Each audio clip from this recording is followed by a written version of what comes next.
नमस्ते साथीहरू, कृषिका कुरा च्यानलमा यहाँहरू सबैलाई आज बिहानमा स्वागत छ। मैले आज यहाँहरूलाई नयाँ र रहस्यमय विषयवस्तु लिएर उपस्थित भएको छु। त्यो ड्रागन यसरी फुलेको छ, के कारणले यसरी फुलेको होला? तपाईँ पनि चाहनुहुन्छ होला मेरो विचारमा यस्तै गरी आफ्नो घरमा, आफ्नो कौसीमा, आफ्नो बारीमा यसरी ड्रागन फुलोस् भन्ने चाहनुहुन्छ होला। त्यो के कारणले यसरी फुल्यो? के कारणले यति धेरै फुल, के गर्दा यति धेरै फुल फुल्छ कौसीमा लगाएको ड्रागनमा?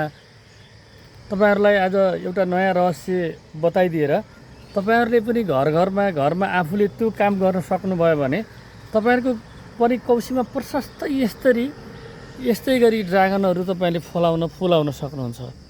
म त्यही कुरा आज बताउन गइरहेको छु तपाईहरुलाई। आजको भिडियो अत्यन्त महत्त्वपूर्ण रहस्यमय छ। धेरै साथीहरूले यो नजानेको कारणले गर्दाखेरि लगाउनु भएको छ तर फलाउन सकिरहनु भएको छैन। मैले तपाईहरुलाई आज लगाउनु पनि भएको र फलाउनु पनि यसरी सक्ने विषयवस्तुको बारेमा बताउन गइरहेको छु। एउटा यस्तो ट्रिक छ, जुन ट्रिक तपाईले अपनाउनु भयो, जुन ट्रिक तपाईले गर्नुभयो भने तपाईले कौसीमा यसरी लटरम्म ड्रागन फल चाहिँ यसरी फलाउन सक्नुहुन्छ। त्यो एउटा काम, धेरै कामहरू मध्ये एउटा काम चाहिँ गर्नै पर्ने हुन्छ। त्यो कामको बारेमा मैले तपाईहरुलाई आज बताउन गइरहेको छु। भिडियोलाई अन्त्यसम्म हेर्नु होला। भिडियोलाई अन्त्यसम्म हेर्नुभयो भने यसको कामको बारेमा तपाईँ पूर्ण जानकार रहन सक्नुहुन्छ र तपाईले आफैले घरमा त्यो काम गर्नुहुन्छ।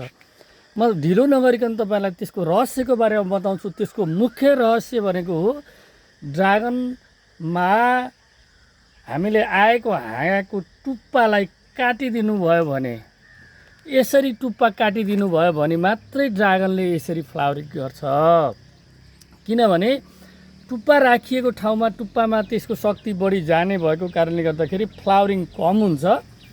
यसरी टुप्पा काटिदिनु भयो भने टुप्पामा यही हेर्नु त, यो मैले तपाईलाई आज देखाउन खोजिरहेको कुरा के हो भन्दाखेरि टुप्पा काटिदिइसकेपछि त्यसबाट जस्तै यो हेर्नु, टुप्पा काटेको कारणले गर्दाखेरि यो फ्लावरिङ यसरी फ्लावरिङ गरेको सबै मैले जति पनि देखाइरहेको छु त्यो सबै टुप्पा काटेको कारणले। जस्तै यो हेर्नु, ल हेर्नु, टुप्पा काटेको कारणले छ।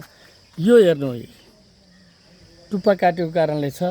अब जस्तै यहाँ तपाईँले देख्न सक्नुहुन्छ, यो ल हेर्नु, टुप्पा काटेको कारणले गर्दाखेरि टुप्पा काटिदिएको छु, त्यस कारणले टुप्पामा फलेको छ। यो सबै टुप्पामा फलेको छ। मैले यहाँलाई यो कुरा देखाउन गइरहेको छु। तपाईहरुले पनि आफ्नो घरमा भएको ड्रागनमा टुप्पा काटेर यसरी धेरै फलाउन सक्नुहुन्छ। जस्तै यहाँ हेर्नु, यो टुप्पा माथिबाट काटिदिए, त्यसपछि यो यसरी ड्रागन फल्यो। हेर्नु होला, यसरी टुप्पा काटिदिएपछि यसरी फ्लावरिङ गर्छ, फ्रुटिङ गर्छ।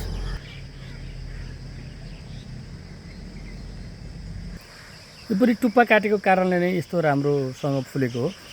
टुप्पा काटेको कारणले टुप्पामा फुलेका फुलहरू धेरै रहने र फल पनि ठुलो हुने गर्छ है साथीहरू। ल हेर्नु, यसरी टुप्पा काटेको छ, त्यस कारणले यहाँ फलेको छ। यसरी टुप्पा काटेको छ, त्यस कारणले हेर्नु होला कति फ्रुटिङ छ। ल हेर्नु, टुप्पा काट्नुभयो,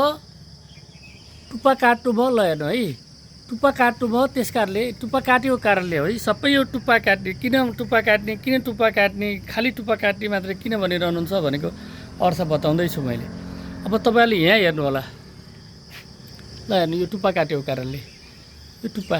अब मैले भिडियोलाई धेरै नगरिकन यहाँहरू सबैलाई यो टुप्पा काट्न, अनिवार्य टुप्पा काट्नु होला, राम्रो फलाउनु होला र त्यो गर्न सकियो भने तपाईँले कौसीमा पनि राम्रोसँग ड्रागन फलाउन सक्नुहुन्छ। आजको भिडियो यहाँलाई कस्तो लाग्यो? राम्रो लाग्यो भने लाइक, कमेन्ट, सेयर गरिदिनु होला। धन्यवाद।